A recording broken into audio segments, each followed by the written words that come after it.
Do we ever get to a point in your eyes where racism or, is not a central topic of discussion? Do we ever, is there ever going to be a peacetime where we get to a point where we don't have to talk about racism? I have a more absurd answer, so maybe you want to give it. No, go ahead. I'll do the absurd answer, and then Let's hear it. We talk about this in class a lot. One way we talk about this, and again, I'm going to the absurd a little bit, is race divides us, so race would have to bring us together, and it would have to bring us together as a human race against a non-human race. At the point where, again, these differences these other things are more important than these things that we thought were different from us. Right? And it would going to be maybe a new foundation where things are changing on a planetary global level, and race is so stupid. Why'd we ever worry about this? Do you mean historical moments in our time, like 9/11? Do you mean something like that, to where something catastrophic happens and it brings us together? Yep. Something like that? Globally. Okay. But right. you were going towards the other way. You're going like aliens. Well, or something. well, I mean, that's. I think it's always good to use something absurd like that, because it's a thought experiment that makes you think about, okay, let's apply it. So let's talk about 9/11. So I think when you're thinking, first of all, when you understand about what race is, I mean, I think that maybe we should probably define that a little bit, and you help me out here. Yeah, I think that's good. Because people don't always understand. They assume that there's these fixed qualities in people. And I mean, it is about a judgment about certain qualities in people that are physical or by appearance.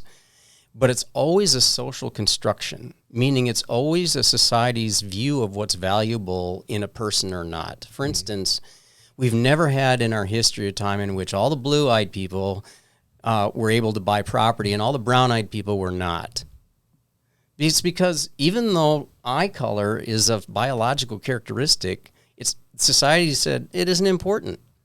But they look at skin color and they go, oh, well, but that is. But you see, it isn't the inherence of the skin color that creates racism. It's society's views about what skin color means that is what defines what race is and how we're going to use it. Am I making sense? No, absolutely. I'll take it a little step further. So one thing we talk about too with is that historically science is somewhat of a baby to say that at one point science said there was a scientific difference in race.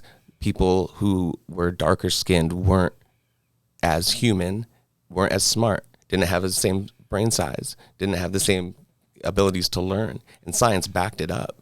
So historically we have this place where science was pushing these biological differences almost as a pseudoscience, but at the time no one knew that. We didn't have microscopes. We didn't have the technology to be able to look at and understand that we were biologically different, but it's not infecting us as people, right? We still have the same capabilities, the same capacities to learn and to grow and to reach our true potentials.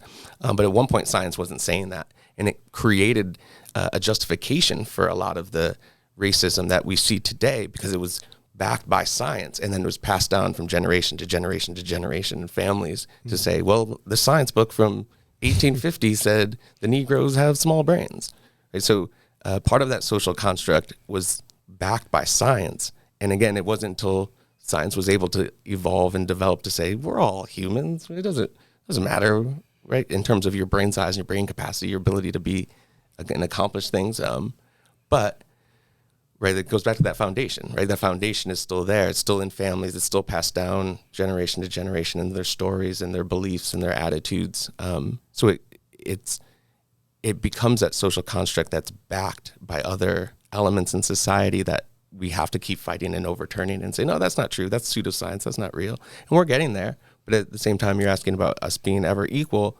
Again, we didn't have that foundation. If we had that foundation of maybe some equality, we'd probably be closer to it. But having the foundation of pushing these big differences is going to really make that an uphill battle.